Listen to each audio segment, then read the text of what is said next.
We need to talk about anime, Arthur. Finally, some Nihongo cartoons. But this whole sequence, right, of him bullying her is so long. Dude, that made me, like, visibly uncomfortable. Well, that's why Ueno, love her or hate her character was so powerful. Oh, we're gonna be the best of friends and everything's gonna be great. And you are okay with the fact that I used to be a horrible person and now I'm better.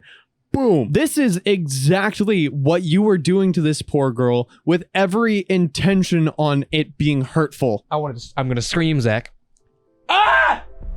Hello, everybody. Welcome back to the Uneducation Station. Of course, my name is Zach, and I am here with my buddy, Arthur. Arthur, here, present. Present. Present. Timofey. Balake. Hello, everybody. Welcome back.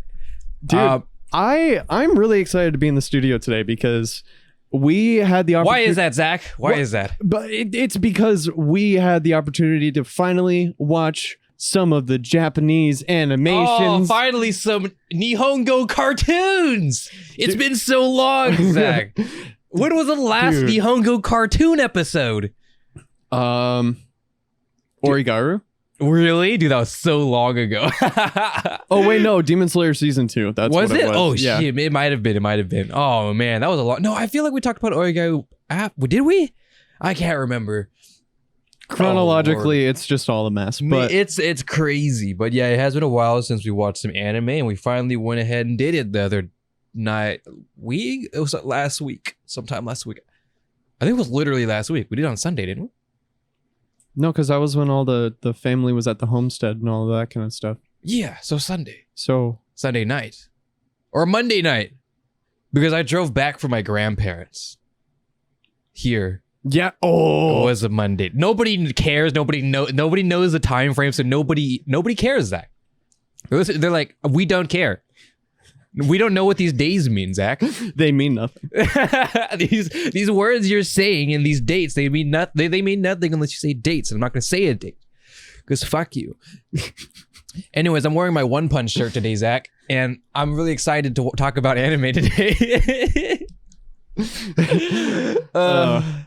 That's really, really funny. So my parents went to Vegas, right?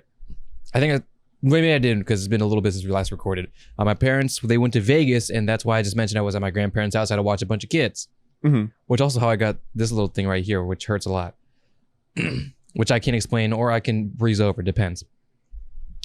And they came back the other day, and they brought some souvenirs. And my parents, they don't know very much about anime, like like zero. So what they said was they went to some store and they said, hey, my kids, they like anime. What can we buy? What are some clothing? What are some materials of cloth of which pertain to the Nihongo cartoons? Not in those exact words. I'm paraphrasing. Right. One Punch! One Punch! It's not One Punch. Everybody stop. Chill. Everyone chill. So they got me two shirts. This tank top, which is a One Piece tank top. And they got me a My Hero Academia t-shirt, which is great. I don't watch either of those. Dude, that sounds like something that would happen with me and my parents if they're just like, what do kids these days watch now? They watch the weeaboo shit. They watch the animals, and you know they're gonna go to freaking, I don't know, just like a random store that has anime shirts that are just printed onto the thing, like the little square where the design is, you know? Classic. By the way, I'm not being ungrateful. I'm very happy for this. As you know, I love these shirts. This is great. Yeah, I'm having a time. This is great. But it's really funny though. I was like, nice. Like literally, it's funny because I don't watch a lot of the mainstream stuff, like what I call the mainstream. As this was happening, I begun to find a better word for it, and it's just the pop culture anime. Yeah. If that makes sense. So the Naruto, Dragon Ball Z, One Piece, One Punch. You know those ones. The only way I can say the title of that show is One Punch. I know, right? Yeah, it's One Punch. It's funny because it's One Piece, but it's because Luffy is like on top of it, or is it Luffy? No, I think it's Luffy. He's on top of it. So it's just like O-E-P and then other letter. So I was like, 1 pound. It looks like what nobody cares, Zach, especially the audio listeners. Except now in Spotify, there's video. So now you have no excuse to look at our stupid faces while we're talking. So yeah, that's that. So I'm excited. Hey, I finally get new wardrobe. You know, at a certain point, you know, this was a fashion show, Zach. Dude, and then the fashion ran out. And I'm like, fuck. I'm wearing one of your tank tops because I was all button up, and I came here straight from church, and I was playing on stage for that, which was super sick, and we can talk about that a little bit at some point. But we need to talk about anime, Arthur. Talk about anime. It is very, very, very, very overdue. And yes, the movie that you recommended that we watch was a movie that I wanted to watch for a really long time, but just for the sheer fact of us watching so many different things at one time, it just kind of became like, I'll watch it at some point. Right, one of those, you know, it happens. Yeah. And then it throw it in the watch list. Yeah, I'll watch it. I'll get to it eventually, you know. Yeah. One of those things. But I was eventually came, Arthur. Eventually did. It finally did. It never does that. Yeah. I have videos in my YouTube watch list since like 2007 when it started, or 9. One of those. YouTube started in like 2005, if you believe that. Then 7. 7. But yeah, and then we were just like, well, we gotta watch it. We need to watch anime again. Yeah. And it's gonna be difficult to do a show, especially since it's been a while. So let's just do a movie. Yeah. So it's gonna be Weathering with You or Silent Voice. We went with Silent Voice. Yes. So that's what we'll talk about today. And I know somebody's like, you know what? Weathering with You has been like a year now. It's been like a year and a half. I sound like this. You know, I know. We'll get to shut up. We'll get to that because I'm excited for that as well. But, you know, we'll get to it. But A Silent Voice hits a little particular spot with Zach and I, so it needed to be done. Yeah, and I guess for like a brief synopsis of the story of the movie, yes, which I would be happy to do. I'm not looking at anything. I'm just kind of going off of memory. Okay, so basically there's this new girl that comes to a school, to a, what is it, like an elementary school? I think they said 6th grade, but I don't know if that's considered elementary school in Japan. I don't remember how their grading, their school hierarchy things work other than high school. So perhaps, I don't know, something along those lines. So she's new to the school, and her classmates find out that she's deaf, right? Like she can't hear. And so there was this one main character who I can't remember his name, so I'm going to look at my anime list. Ishida. He starts bullying her, like mercilessly. You know, she had hearing aids, and he took her hearing aids out and would like throw them out the window, and, you know, would just be an absolute animal to this poor kid. And the entire time she was just trying to become friends with him. And then she ended up being moved to another school because, in case you didn't know, hearing aids are expensive. And so, what? No way! I thought they were just at the dollar store. Wow. And so she ended up moving to another school, and then years go by. I don't know exactly how long. I think they went from 6th grade to them being well into high school because Ishida had a job at that time, I believe. And so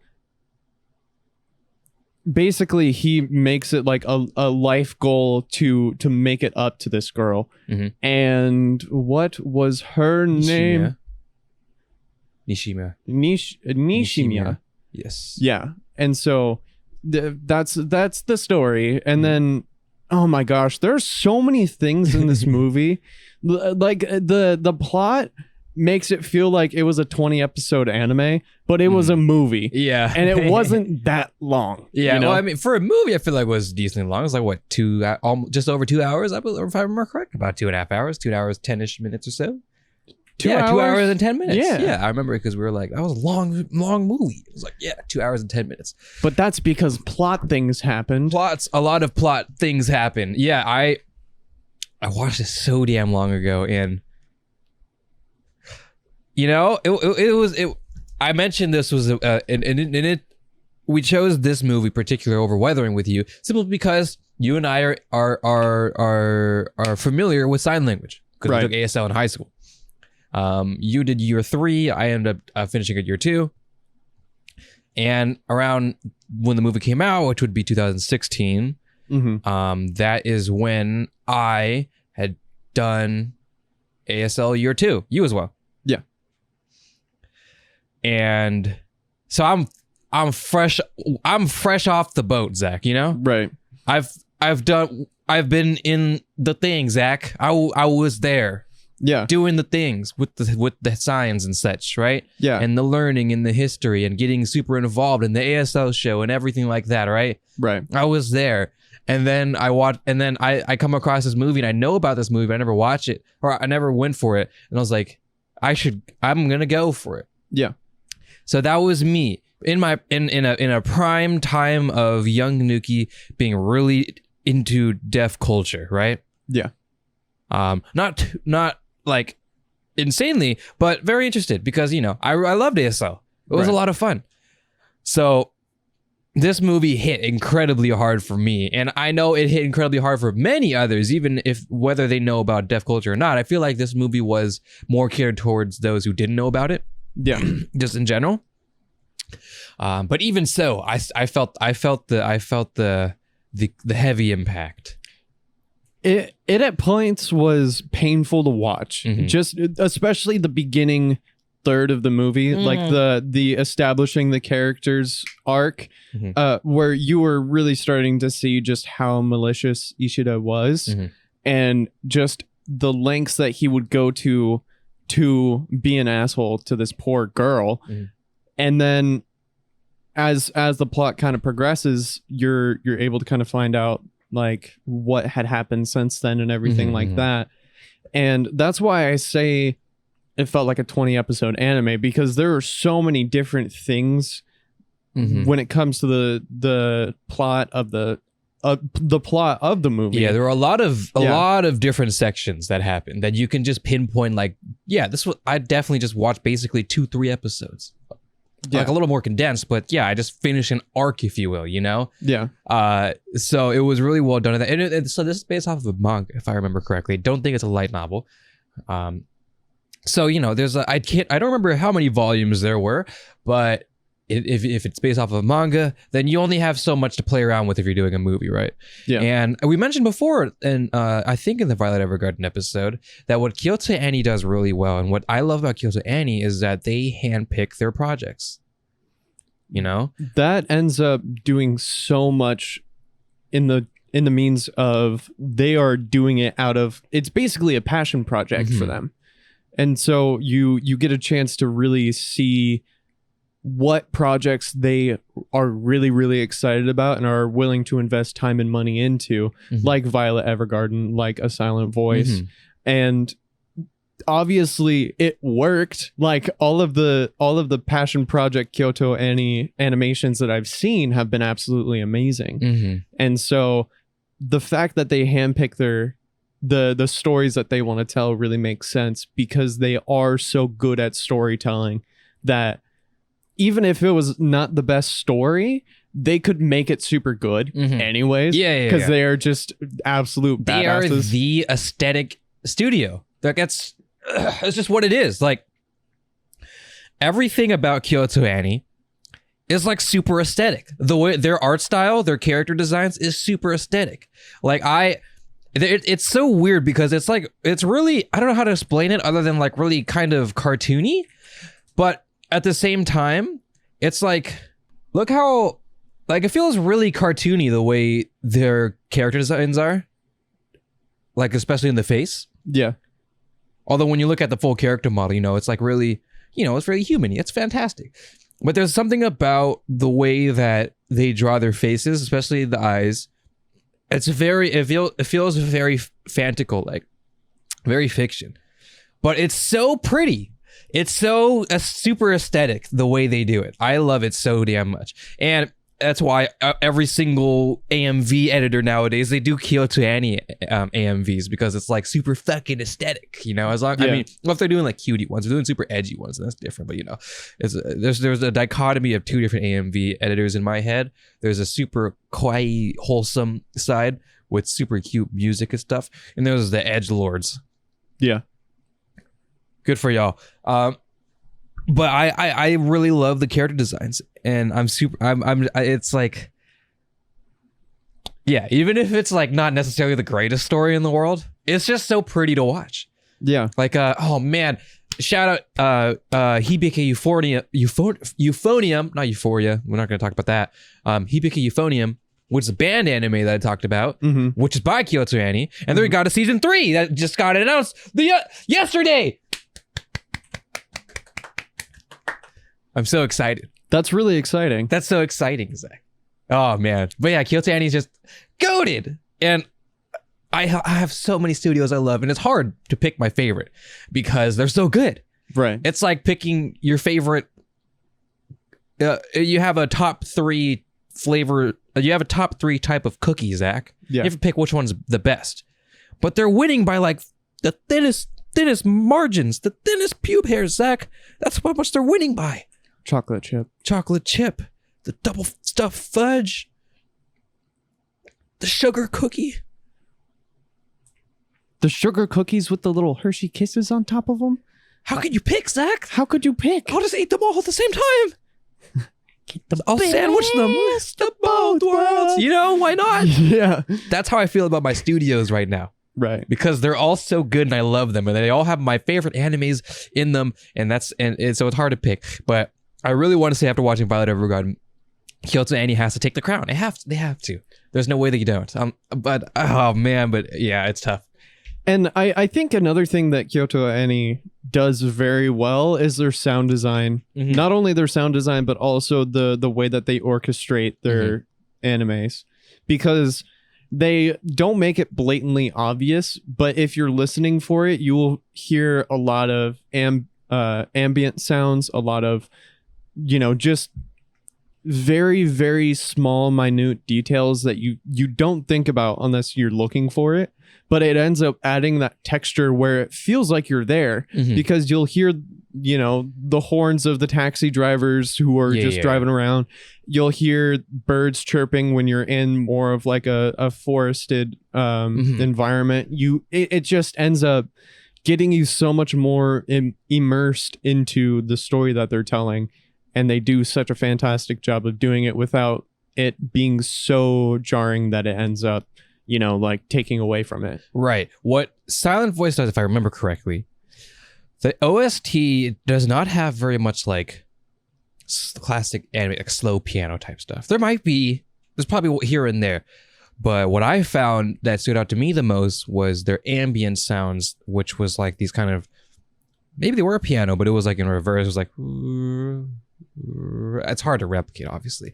But there was this kind of like, not synthy, but this, you know, the effect where it's like I don't know, let's say I'm playing a piano, for example, just like a couple notes here and there, but they reverse it. So it has this, you know, that type of sound. Yeah. That's what a lot of the OST felt like to me. And what that did was like kind of indirectly put you in a space where you can kind of feel, or you're more not focused too much on it, but it adds more tension subtly to anything that's happened, because there's quite a bit of tension in this movie. A lot of tension, right?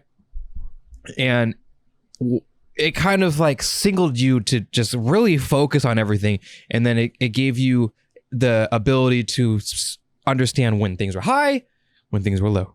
And it really subjected you to just like, ooh. But also it kind of just like, there's a lot of elements that really put you in the shoes of, I don't want to say like a deaf person, but the idea of it, I suppose. The idea of mute, right? Or not necessarily mute, I suppose, but the idea of some sort of hard of hearing in that idea, where the OST just played ever so slightly a little bit more different. There's a lot of times where there was muffled sound, which is an indicative of a deaf person, but it just kind of puts you into a more, I guess just the lazy word to say would just be to immerse you, right? Yeah. Because like I said, this isn't really targeted necessarily for a crowd that is that understands deaf culture. Right. Or knows about it rather. So it's more towards a mainstream crowd, which is a smarter play, I would say. Yeah, and the way that they went about introducing the idea of using sign language, the idea of day-to-day life with the inability to hear, basically, and the way that they portrayed that idea was really, really fascinating. Well, they never really subtitled whenever Nishimiya would sign. Yeah. Ever. Maybe like it will depend. I suppose it would depend on the circumstance, but just in general, especially in like basic conversation, they would never subtitle when she signed, and because you don't know it. If you're Japanese and you're listening, you don't have subtitles. Yeah. So one of the things that they did, which I was really, really happy with, is they use SimCom.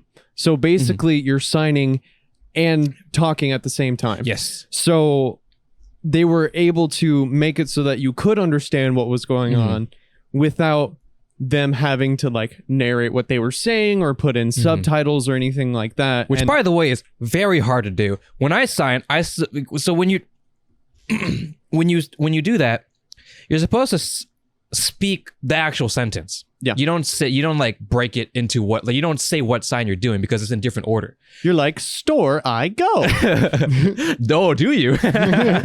I still struggle with that. Yeah. Especially now, since I haven't signed in 6 years. Right. But even back then, I struggled so hard to the point where I would barely lip sync at all. Yeah. Just because it was so difficult for me. So it's a very difficult thing to do. So it was weird because it kind of, I don't want to say it removed me because like that's way harder than it should be. But I mean, maybe it's also just that, Nishida was really learning really hard to be able to communicate, because what happened was when he was in high school and he went to see Nishimiya, he had been learning sign language himself in order to kind of apologize, and you could see that when they first meet and he starts signing, and then she goes, "What?" I think they met at the place where Ishida was getting his lessons from in sign language. So what was interesting, which I didn't pick up at first, but I'm a little confused about it. That this might be a little bit of a misdirection, but maybe misinformation, not enough information. Again, a whole ass manga into a movie. What you're gonna do, right? Excuse me. It didn't really like. It kind of seemed like he knew she was there, except that encounter seemed to be the first time they encountered. That's what I picked up. That's how it seemed like, because I wasn't sure if that's necessarily the facility where he learned sign language. Because if that's the case, then Nishimiya would have already been there for a while. But it also seemed like he was familiar with it. So I'm not quite sure. But it happened and it was very wholesome. And I was like, yes, this is great. Dude, this is really cool because a couple days after we watched this movie, we're kind of bouncing around a little bit. Apologies for that. But let's just break down the movie one by one, Zach, bit by bit. One frame at a time. 10 minutes. So a couple days after we watched this movie, I went and visited the high school, and I went to go hang out with the band director because he didn't have any classes. Sorry. He didn't have any classes, and so I went over there and I was just kind of chumming up with him, just shooting the shit, whatever. And then our ASL teacher told me that she had a little bit of free time near the end of the day, and so I got to go see her. Awesome. And something that's really cool that I didn't know about is they hired a deaf ASL teacher. They did. Vanessa told me this, my coworker and good friend. She told me that, and I was like, oh, interesting. That's going to be hardcore. Yeah. And so I think the coolest part was that I don't remember if I got her permission to name drop her on the podcast, but the teacher that you and I had, the ASL teacher that you and I had, She was kind of interpreting the conversation. You did. I did? Yeah, I remember, because back when, like, the first episodes when I censored names and then I didn't censor Kiri's name. Oh, okay. Yeah. So Kiri, our old ASL teacher, she was kind of interpreting the conversation because I was with one of my buddies who didn't know sign language, and he was just one of my friends from like the music program and everything like that. And so she was interpreting what he was saying, and then I just started chatting with the new ASL teacher who was deaf, and Kiri looked so proud because she was just like she looked so happy. And I'm really fortunate because I've had a lot of different opportunities to be able to be involved in deaf culture, to be able to practice signing more, and to be able to kind of learn as much as I can while I'm not in school, because I have friends that are interpreters. I have deaf friends. I have deaf people come into work and everything like that.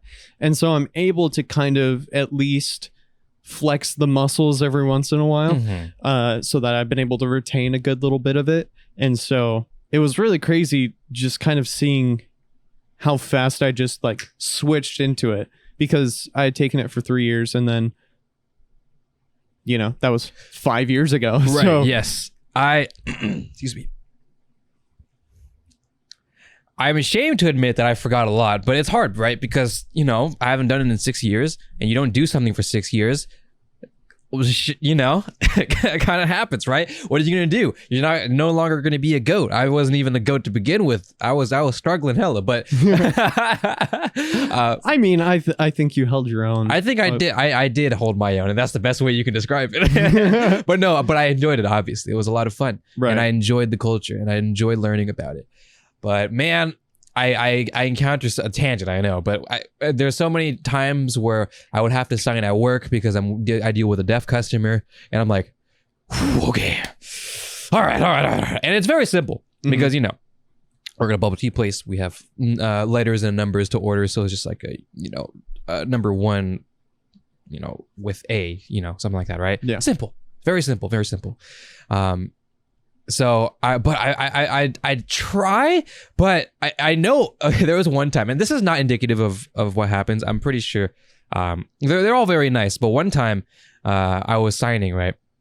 I was trying my best, and I can't remember what I did. I don't even remember what was wrong, but I obviously I signed something wrong because I watched them go back to their deaf friends, and then just was like, oh, he signed wrong. I'm like, oh fuck, damn it. Dick. Yeah, it's really interesting when you have to use it, because if you have a choice to either use it or not, you're probably not going to. So when you're in a situation where that is the only line of communication between you and somebody else, it's not that it's more pressure, but it almost seems like you put a little bit more effort into it. Yes. Because the way for you to be able to come to a mutual understanding is if I explain things in a way that makes sense to you, who cannot have me sit there and whisper into your ear, I wanted a bubble tea with mango jellies. That's not something that you can do. And so the obligation to be very, I guess the best way to put it would be tactful.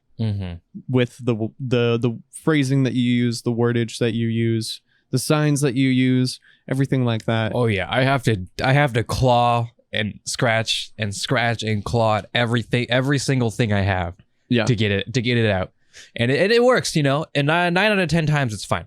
Right. But usually what happens is they would have it on their phone already because they're used to it, have it on their phone, and then I'll sign if I need to know any extra information, basically, and that's usually how it goes, and it works out. It's fine. But that's why, something like a silent voice, see, it's happening. I'm starting to get nasally again, because that's what happens when I just wake up. Damn it. Okay. But this is a great show we're doing, Zach. Did I mention that we're recording? We're recording. We're live. Don't worry, I'll edit that out. I won't edit that out. Probably not. But what's something that's interesting about silent voice is that while it had its wholesome moments, the main point of it was the sense of guilt, right? Yeah. Because the whole reason behind Ishida wanting to talk to Nishimiya again is because, you know, he bullied her all throughout school to the point where she had to transfer, you know? And you saw these spoiler warning, you know, of course, you know, we're kind of getting into that area. We got to see, like, you know, how he immediately felt the consequences of his actions, even as a child, right? He would bully her all the time and all the time and all the time. And then all of a sudden, you know, because he was a leader of the pack, he got his backstabbed by his own friends, right? Right. And they were calling him out, and, you know, they were saying, oh yeah, he's the one, you know, Ishida is the one who bullied her, and I didn't really do much. I didn't say much. I would never say that to her. It was you who did it, you know. And he kind of I suppose counter-bullied, but it was really it you know, something along those lines, right? Like the Uno reverse card. Reverse card, yeah. Like, but it was tough because I was like, it was his own friends, you know, who was also, they were part of it, but they were so subtly part of it too. So it was really tough to kind of accept. But this whole sequence, right, of him bullying her for, like, in the beginning of the movie is so long. Dude, that made me, like, visibly uncomfortable. Yes. That was the point of it. The point of it was to make you so uncomfortable because you're watching this go down. You're watching a bunch of kids bully this deaf girl for like 10, 20 minutes. And you're like, dude, what the? I'm about to start swinging. Yeah, dude, I feel like as we were watching the movie, I was even telling you, I was like, bro, this is so fucked up. I know, like, yeah. The entire time that we were watching that sequence from school, it was like, bro, if I ever saw that happen, I would throw fucking hands. Like, I would start swinging on people because, like, well, you have to remember, Zach, these are kids. Yeah, but kids they don't fucking know. Assholes. They are assholes, but you'd be a kid too. You don't know. You don't have enough life experience to understand. You don't know yet. They're elementary schoolers, Zach. They don't know anything. That was the biggest.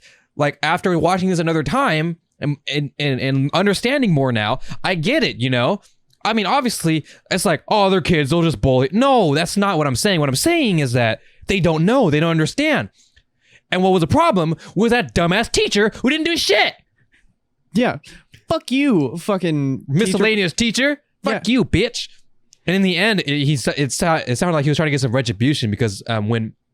I would assume the principal, I suppose, came in and said that Nishimiya had to transfer schools because there was bullying going on. And the teacher was like, we all know it was you, Ishida. If we all know it was him, if you knew it was him, then you should have fucking said something as a teacher of an elementary school. You know? Yeah, you know, seeing that happen and also having had, like, experience in that regard when it comes to, like, being bullied, and it just, like, unanimously known who was involved. It's like, yeah, that was one of those moments where I was like on the brink of man tears, you know? It just felt so, I felt so yucky. Yes. Like, even watching it, I just felt gross because it was almost like watching a car wreck. Like, you can't look away, but you know that you should. You know, I even had a moment where I had to, like, put my head down, and I was like, I was sitting there thinking, I don't know how much more of this I could watch because it was just making me so sad. Yeah, I know. It just, yeah. And things kept happening, right? And there was dude, what the fuck, dude? It's But yeah. The question then arises, you know, is he deserving of her forgiveness? Right. And that was kind of like the big play that love, you know, love her or hate her, most of us hate her, Ueno, which was the black-haired girl. That's kind of the chaos, the wrench that was thrown into the plot, you know, that was trying to force Ishida to kind of come to senses on that, right? So love her or hate her, that was her character role. Right. First of all, fuck that bitch. Yes, fuck her. Of course. We all hate that bitch. But, you know, and she looks way too pretty. I can't believe they would make her do that. But that was her point. Yeah. That was her role in the plot, was to say, are you just doing this for yourself? You know, what are you trying to, what are you, you know, after everything that you've done is, you know, what you're trying to do is, I suppose, is a good thing, you know, to seek forgiveness. And, you know, one could argue that he was able to do that, even like midway through even. But what was it for? Was it just to say, you know, was it to kind of erase the past, I suppose, you know, rather than accept the past, right? Yeah. Because it happened and it was a bad thing. Right. And it's, you know, can you just forget that it happened, you know, especially, you know, when the other sequence with her sister, right?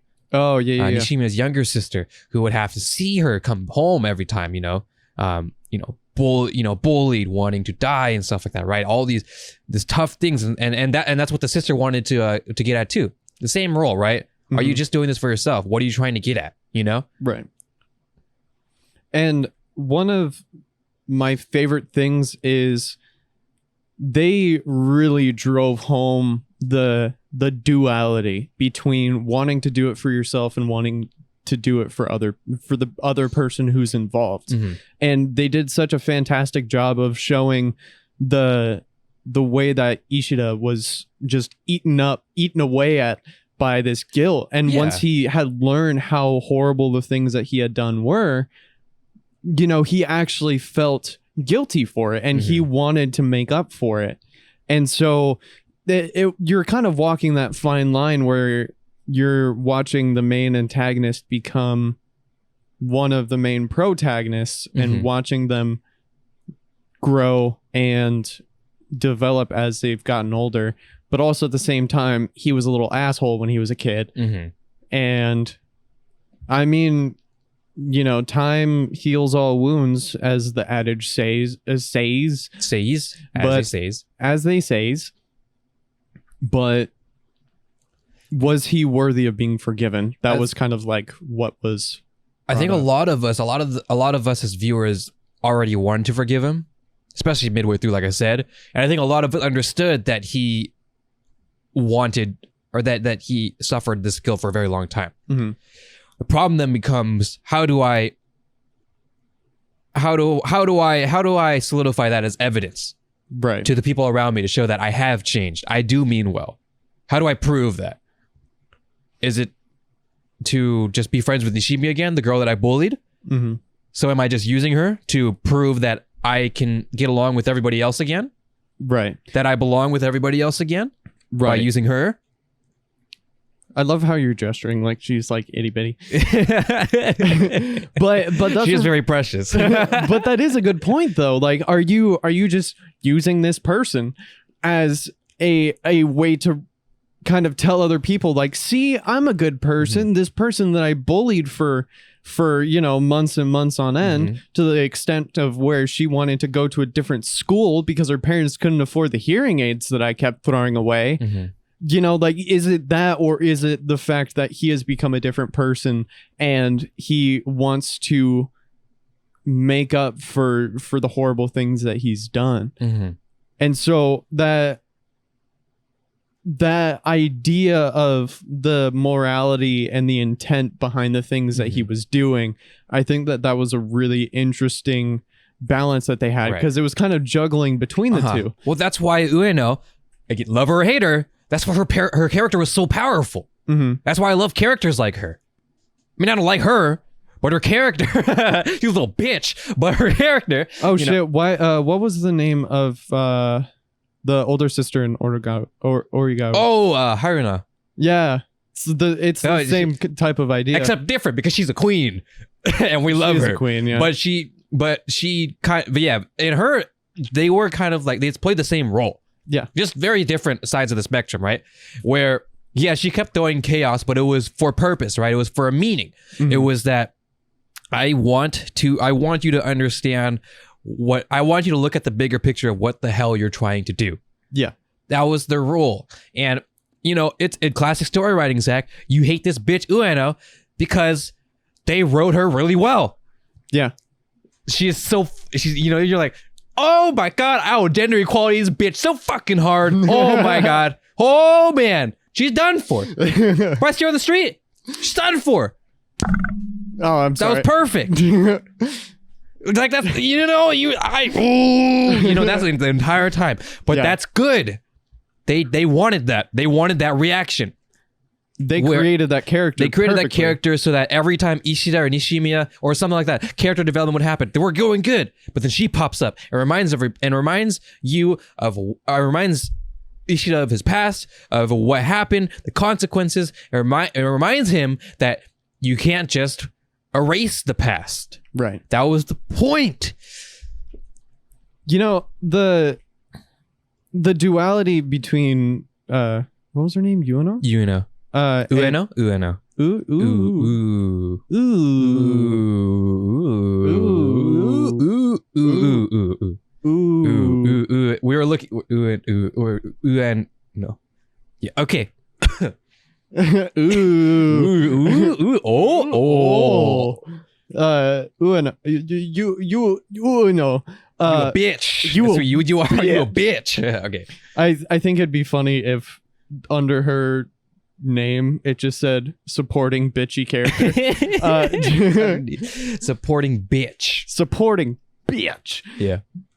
But she ended up not only serving the purpose of showing or really trying to iron out Ishida's intentions behind what he was doing, but also it showed what would have happened to him if he had not gone on the path of improvement and growth.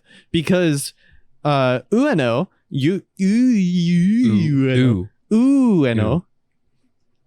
whichever. I just can't. Whichever. I just can't get over.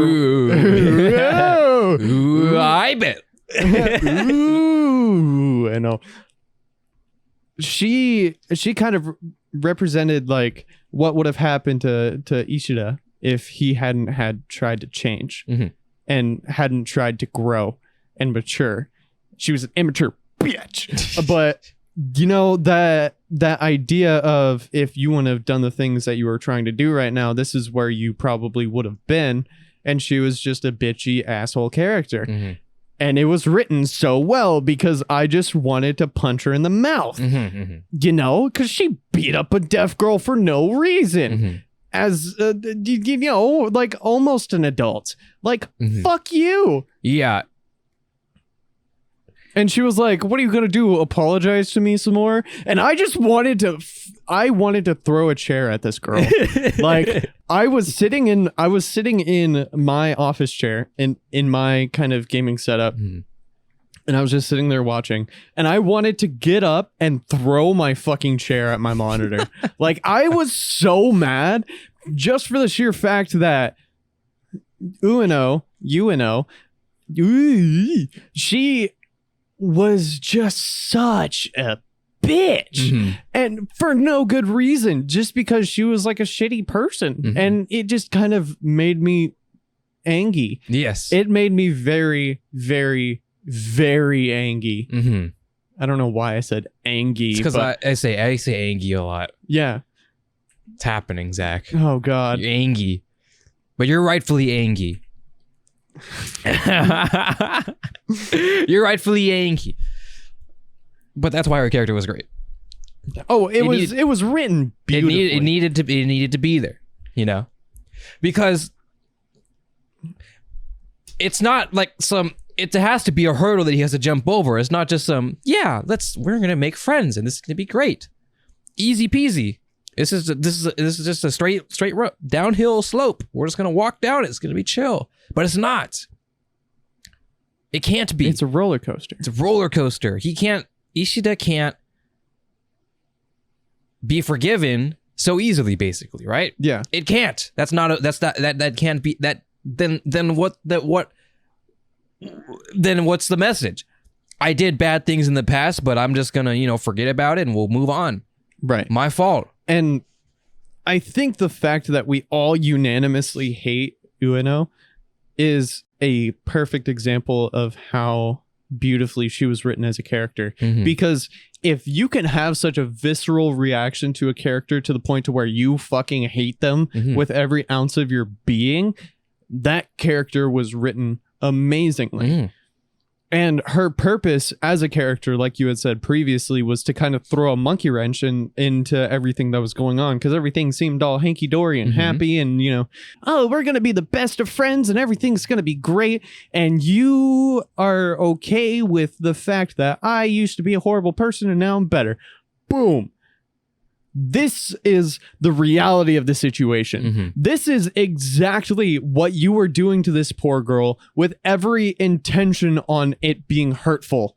And also, this is, I am an embodiment of the type of person that you would have become if you would have kept doing shit like that. You know, and that was such a perfect representation of what I would have imagined her to grow up to be if she was going to be a little shithead, which she was. And so that was such an important part of her character, and such an important part of the plot as well, because he was willing to lose friends over this.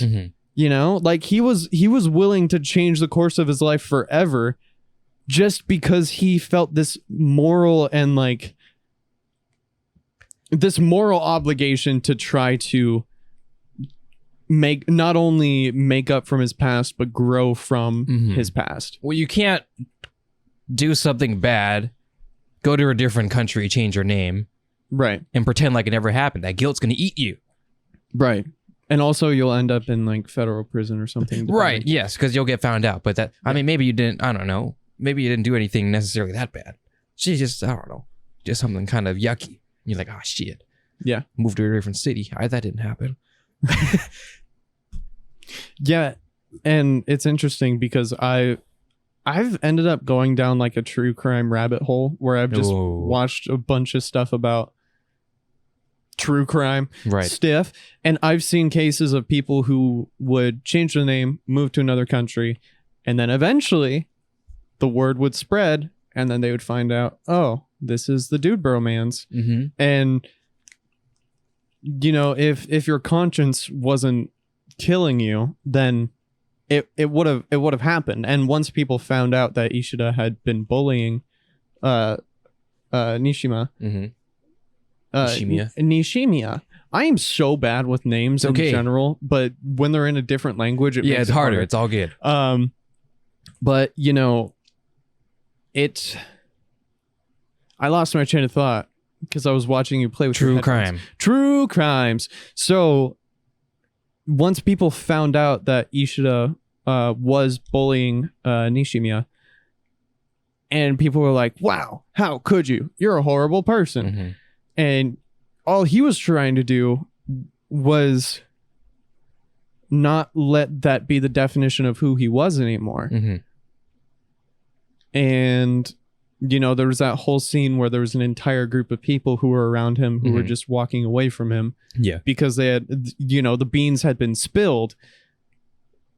And, you know, that was kind of the moment where the gravity of the situation hit you, where it was like, oh, yeah, you know, I kind of forgot that he used to be a shitty person. Right. Because he had grown so much and his character had become so different from when we had first seen him in the movie. And so, yeah, it's kind of the thing where, you know, so the best friend character, Zach, Nagatsuka. Yep.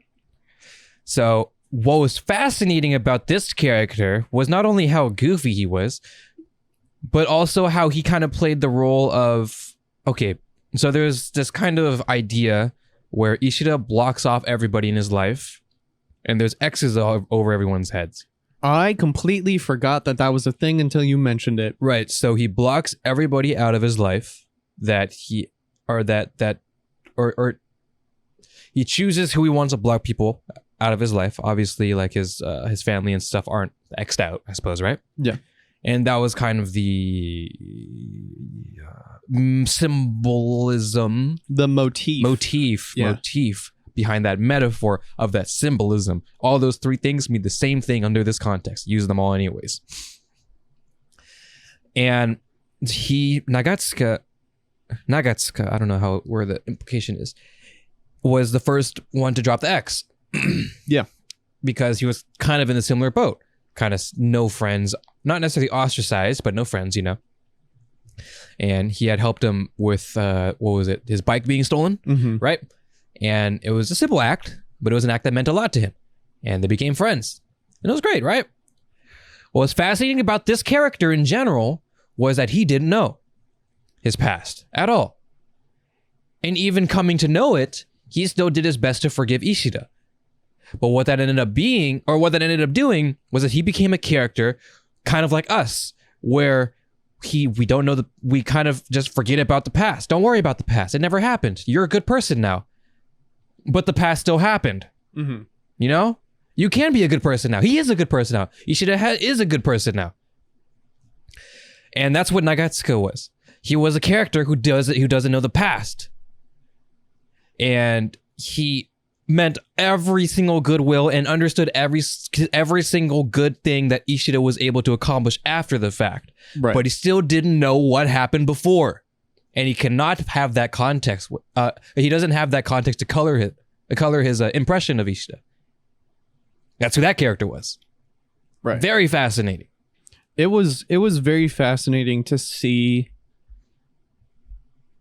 how everything just kind of came to a head. You know, Ishida was making progress, and then the tensions were kind of rising a little bit. You may not have even noticed it. You know, it was just kind of going up and up and up and up and up and up and up. And then everything came crashing down all at once. And then that was kind of that make or break moment where it was like, it's either you forgive me or you don't, you know?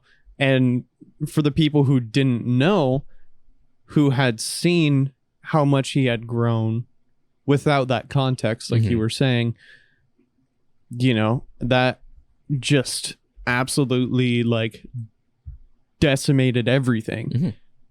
And then even the, like, you know, it was just a very, very interesting scene to watch. Because I felt bad for him.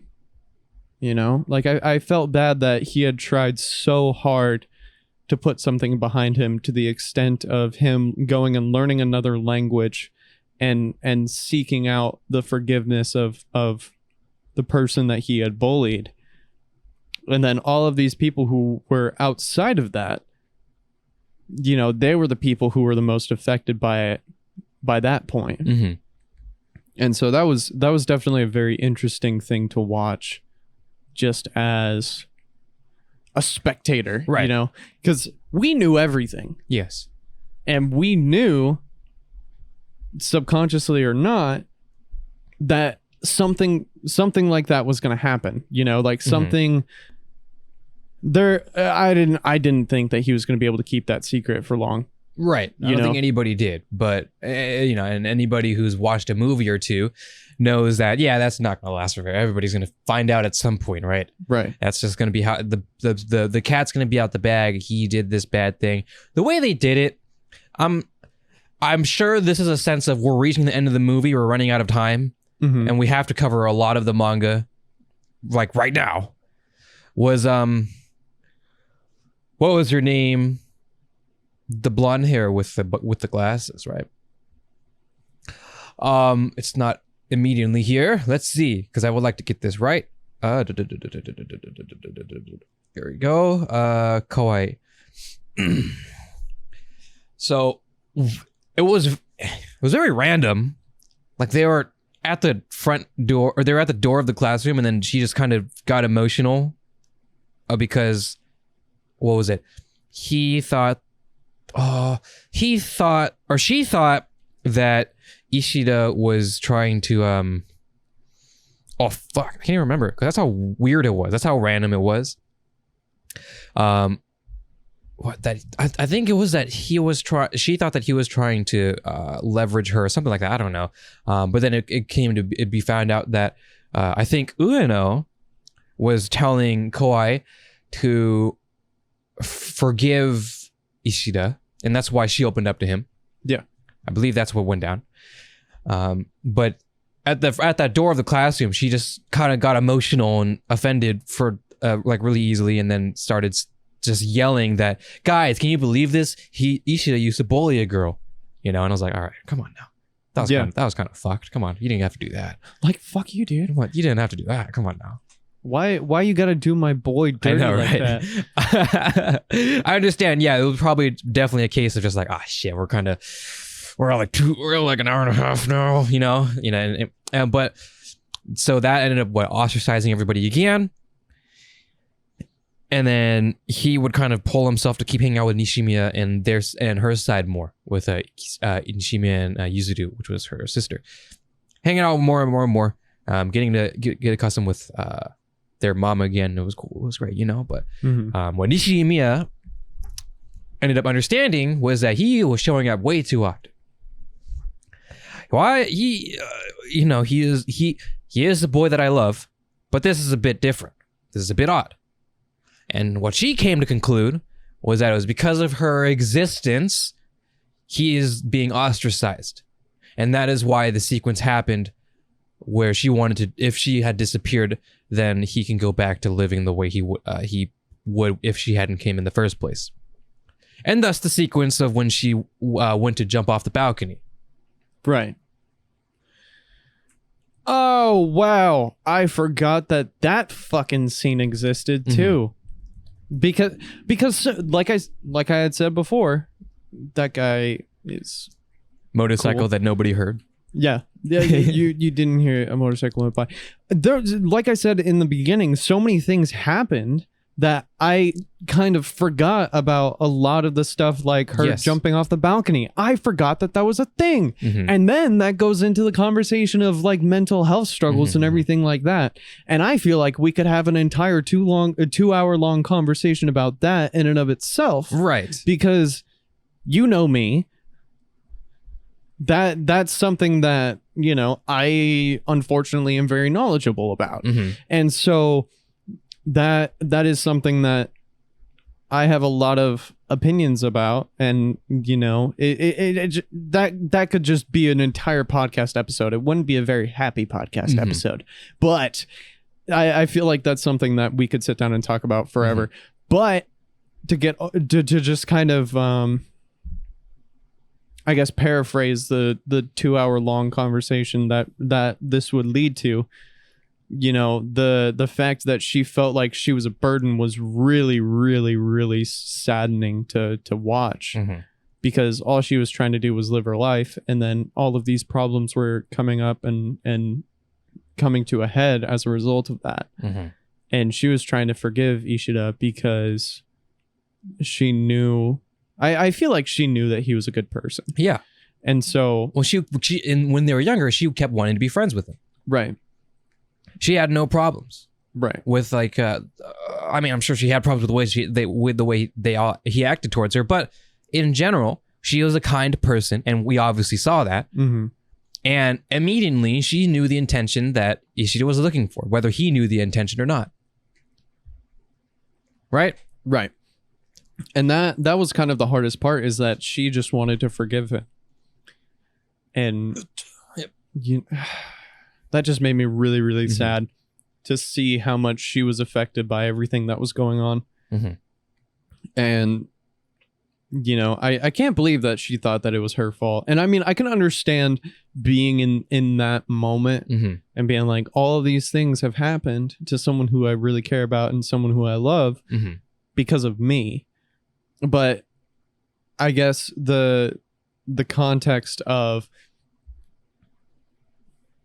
Ishida's goal to kind of get her to forgive him and to not necessarily clear his name, but become the person who he was supposed to be, throughout the course of the movie. Like, that context wasn't there in that moment. And the fact, like, I feel like I audibly gasped when that happened. And, the fact that Ishida was in the hospital and, all of the things that were happening while he was in the hospital, it was just a mess. Like,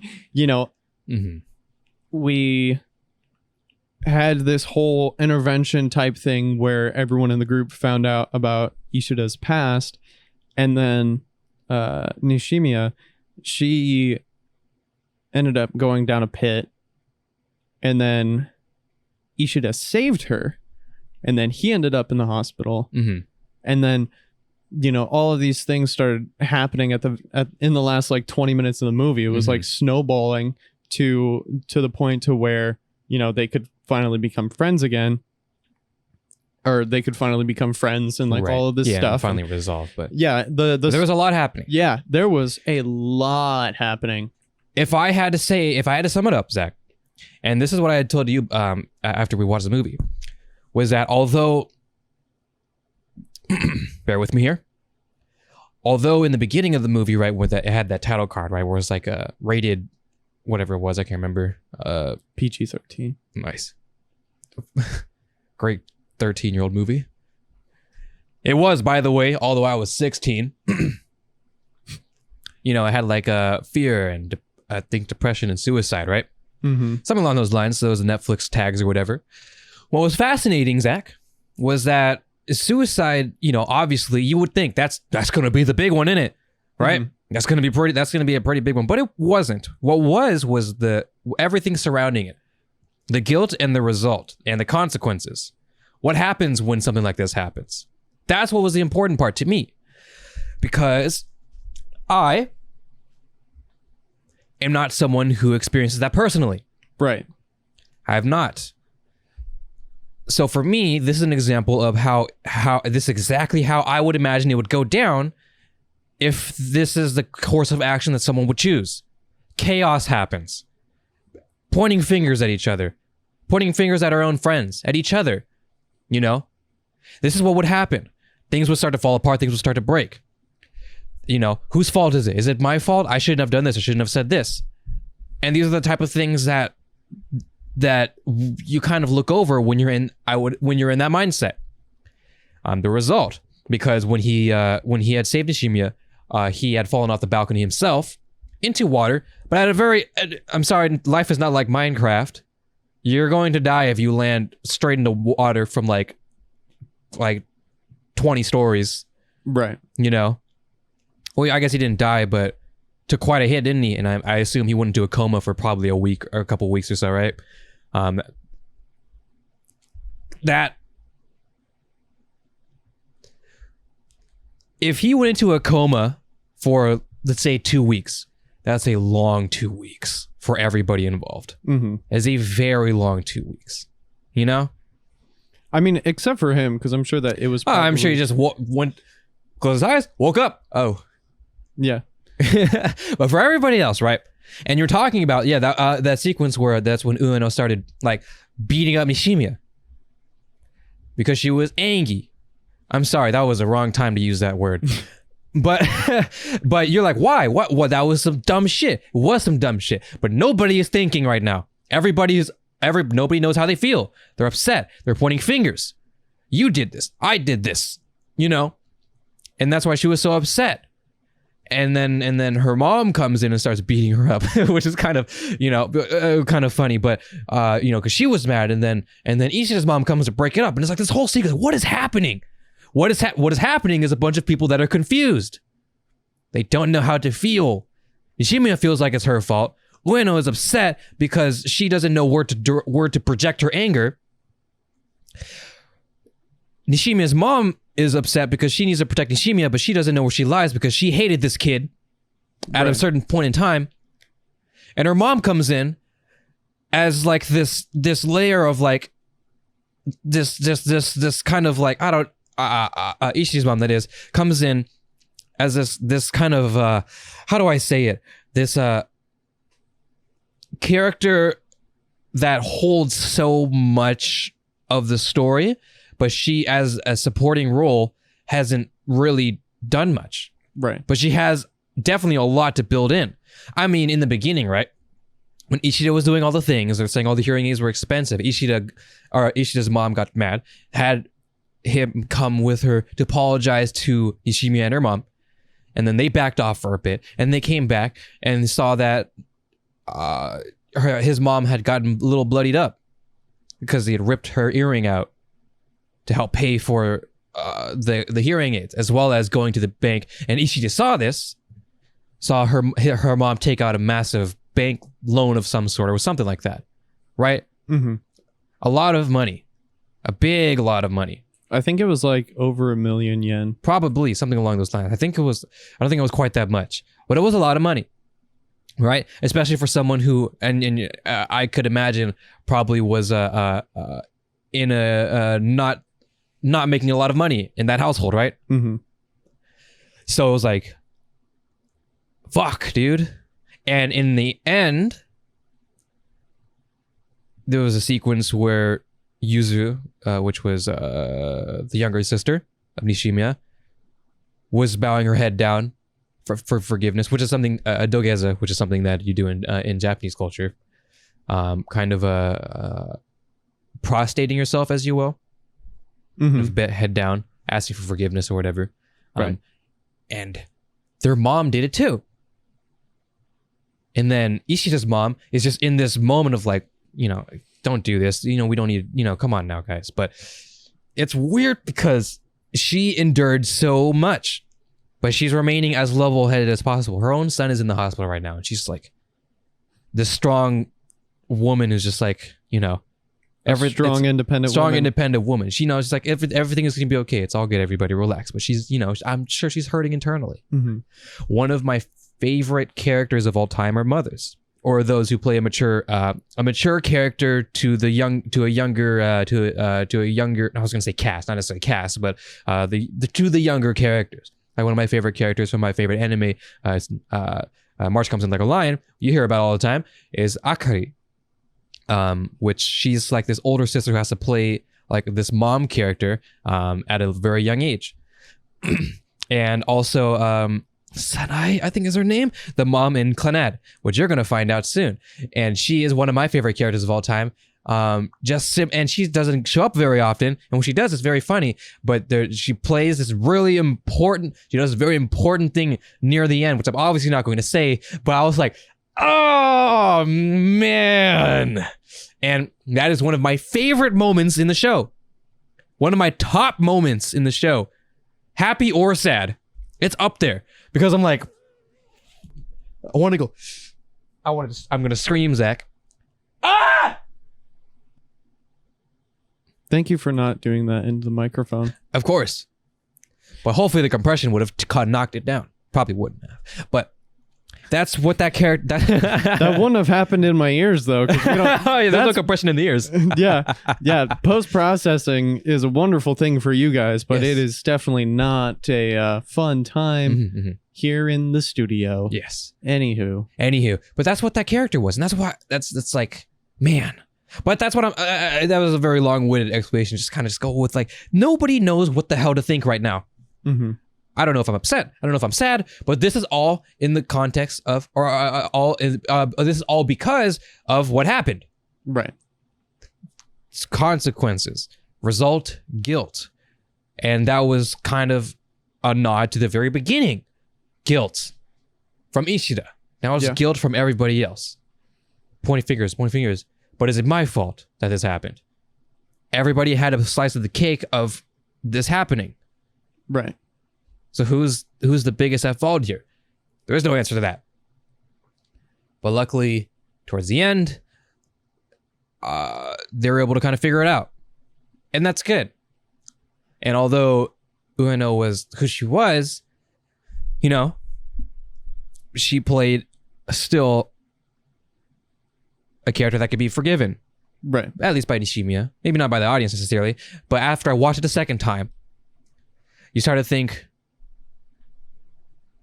she is a bitchy character, so she's going to be a bitchy character. You gotta remember that these are still kids. These are still high schoolers. Looking at it with that context, it's kind of hard for me to be upset with her because of the type of person that I was in high school. Mm-hmm. And I mean, I wasn't like the worst, but also at the same time, my moral compass definitely was not where it should have been. Mm-hmm. And we talked about this before in Japanese schools. It's even fucking worse. Yeah. People are fucking assholes. Not necessarily assholes, but this idea of singling a person out and ostracizing. Mm-hmm. It is a real thing. That at least, that is a real thing. And it's tough. Right.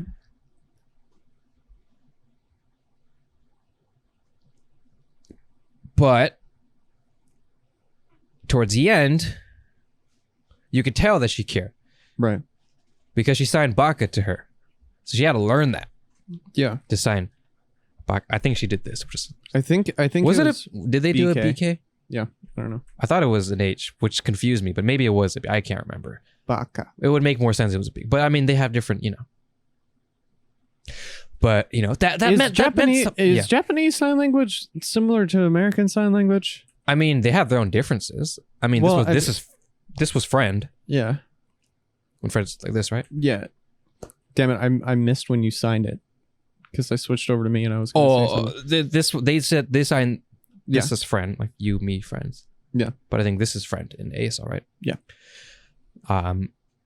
It's a little different, and it's like if you were to do I cannot remember if you were to do like younger sister, it's the same context, higher or lower, right? If you were to do a younger sister, what would sister be again? So yeah. Well, you're gonna have, sorry, audio listeners. Basically, if you have your head, I would hope you do. I would hope that's how you're doing to listen to this podcast. If not, I don't know how. You would have your head and you section it off by half. Top head, bottom head. Top head would be, if you were to do like a brother sign or a sister sign, I don't remember what they are, it would mean older. Below the head would be younger, right? So it's interesting.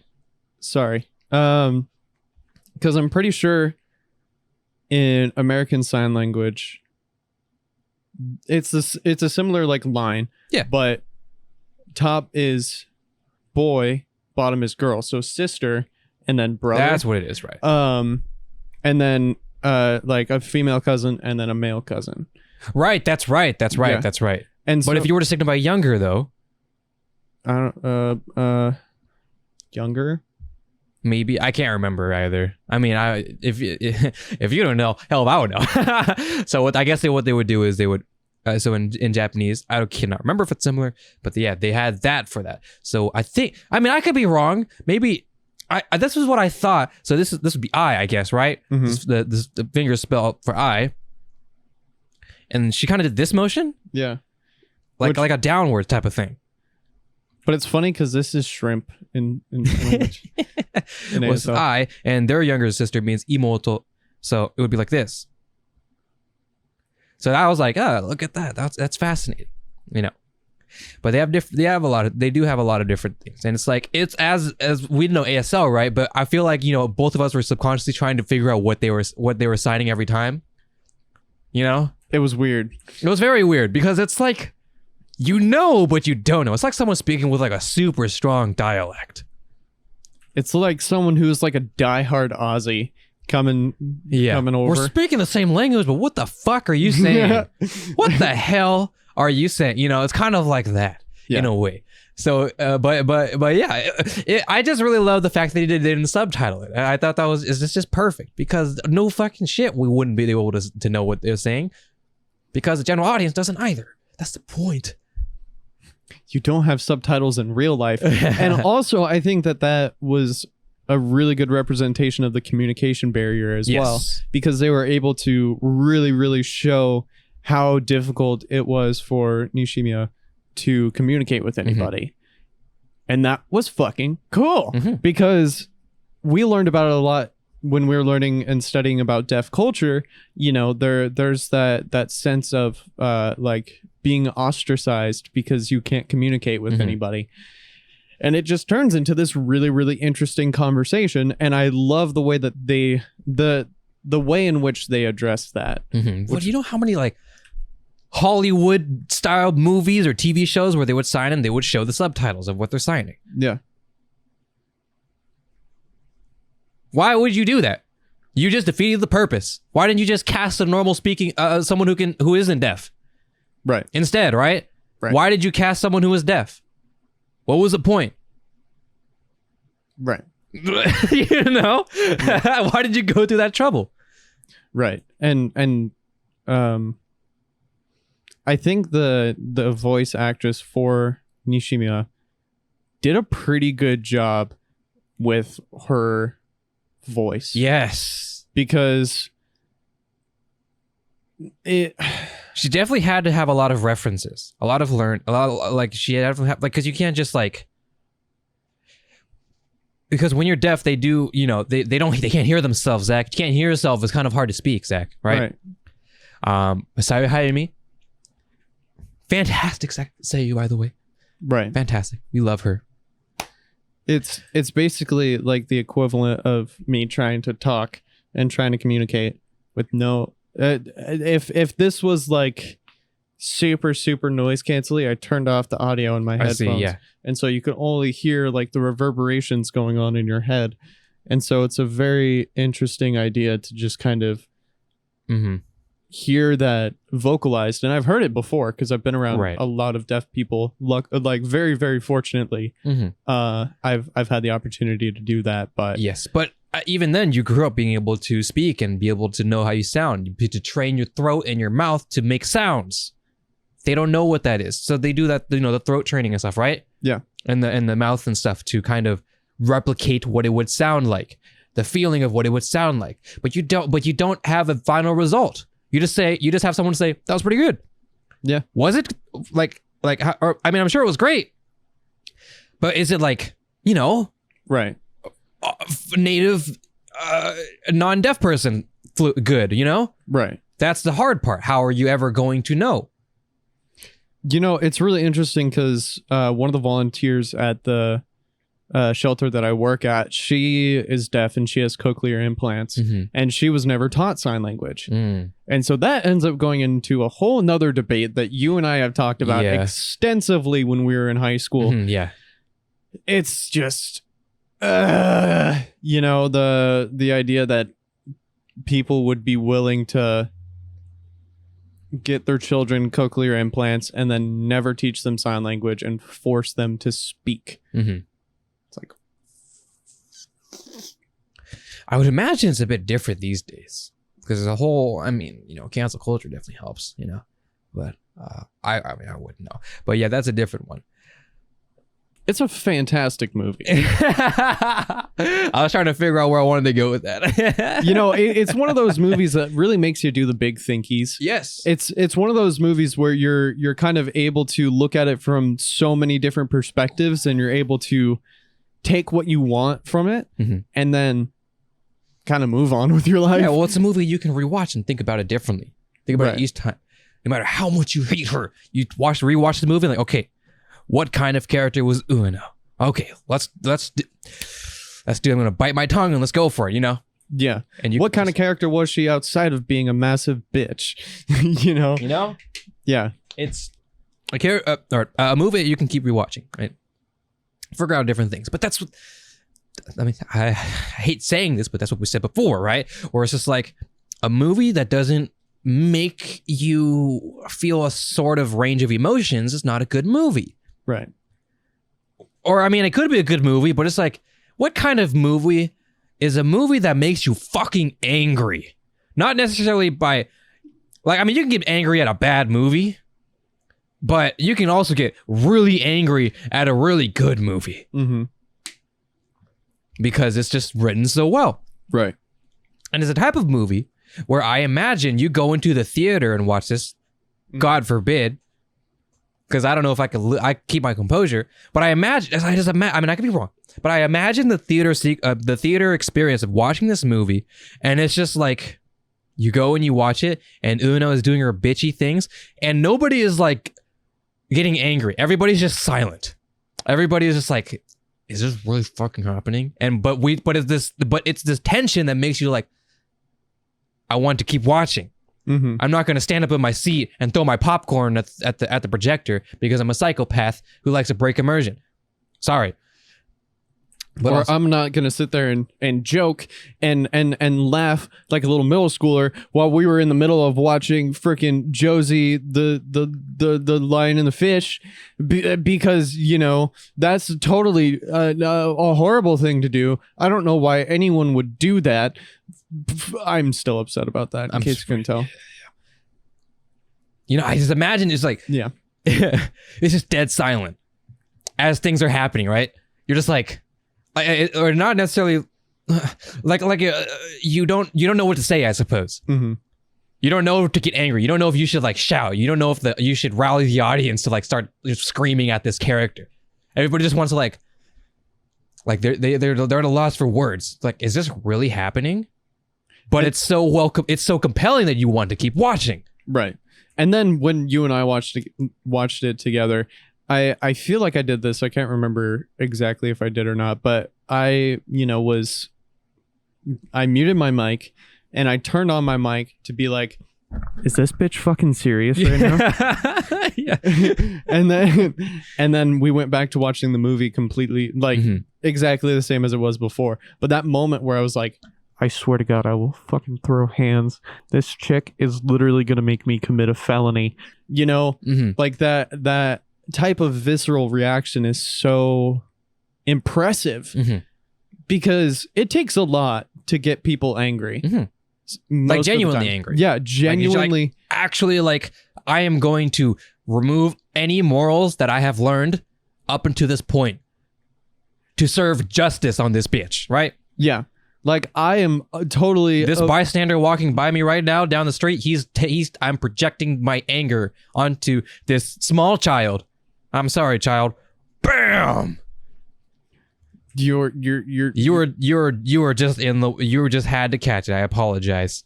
But you would be like me too if you watched that movie. You would have done the same. Small child. Small 9-year-old child. I just punted 10 yards, Oh, come on, dude. You could do better than that. I'm guessing at least 15. Childs are heavy. Yeah.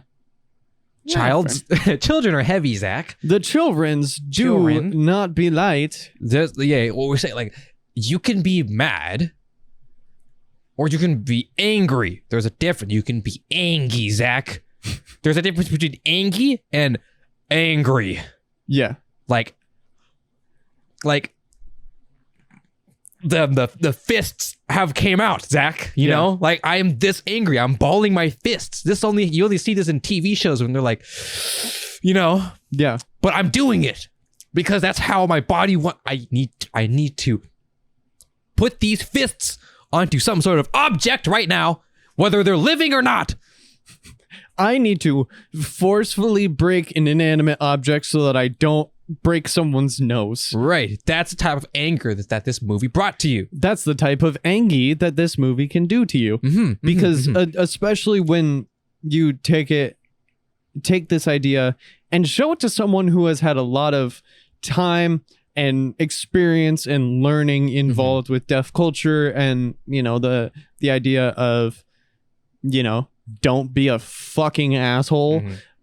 I think that ended up really having a visceral reaction with us in particular, just for the sheer fact that, we've been around these amazing people who just so happen to not be able to hear, where it's like, that's not the biggest deal in the world. Like, I'm not going to sit here and be like, and be ostracizing you just for the sheer fact that you can't hear. Like, that's not fair.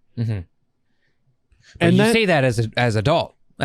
You say that as adult, Zach. You say that as an adult who knows a lot now and who has gone through and who has learned and who has done 3 years of ASL.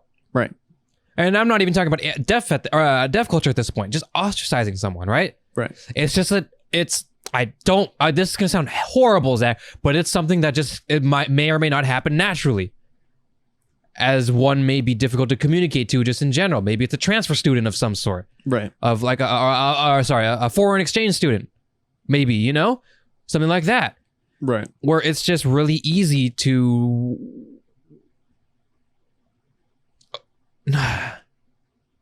ignore. Yeah. Right? It can be that easy, especially for a bunch of kids. Kids will be kids. Social activity, social environments are social environments.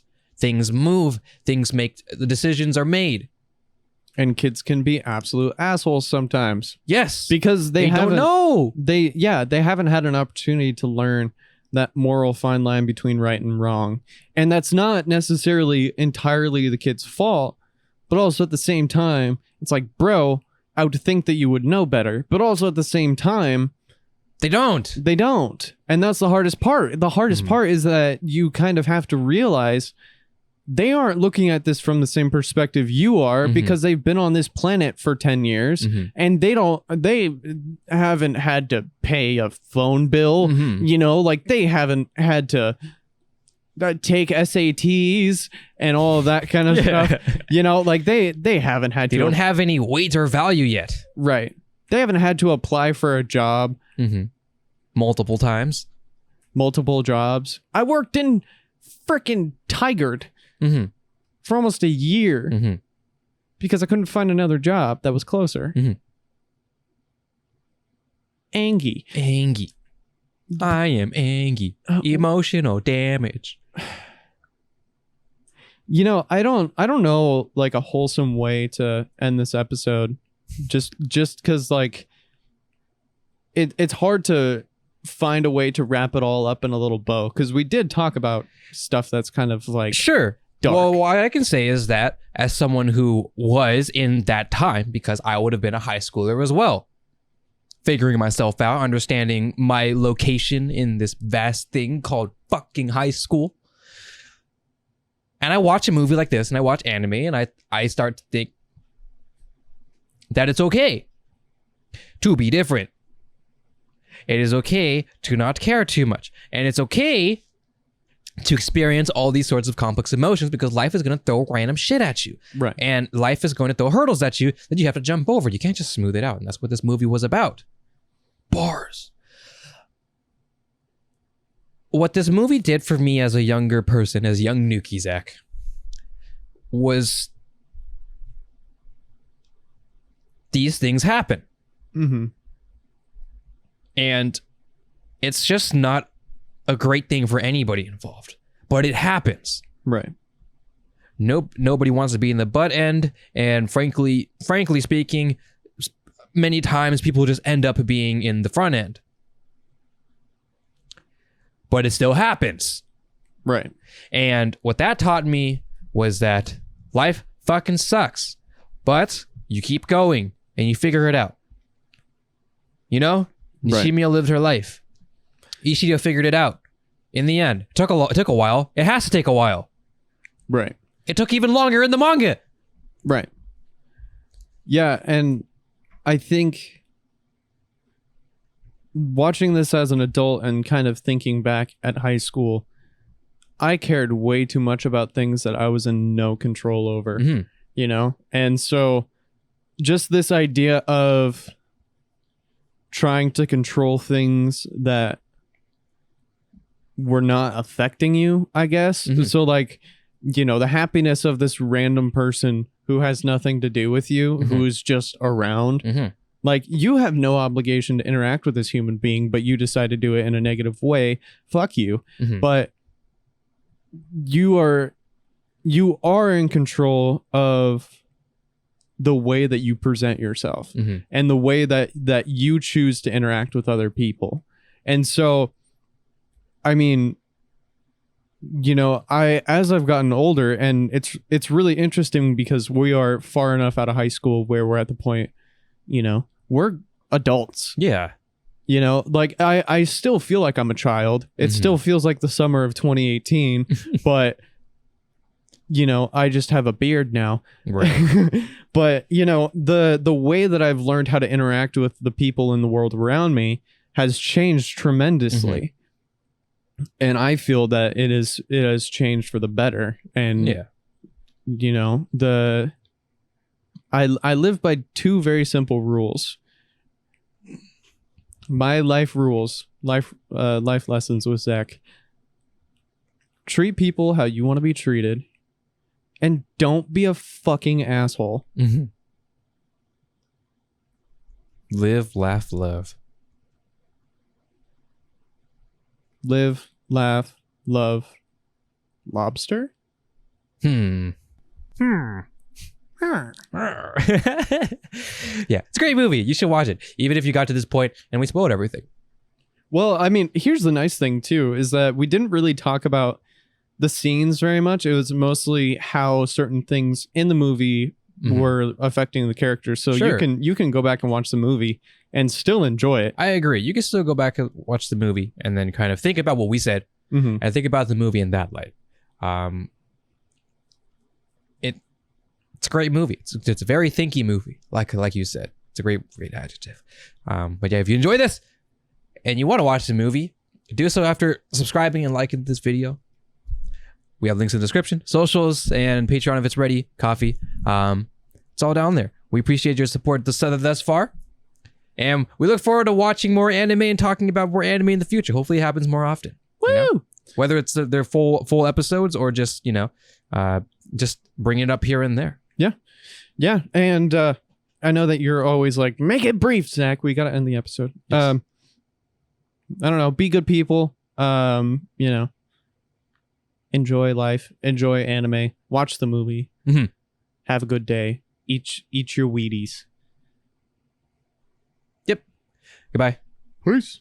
Eat your fucking Wheaties. What am I talking about?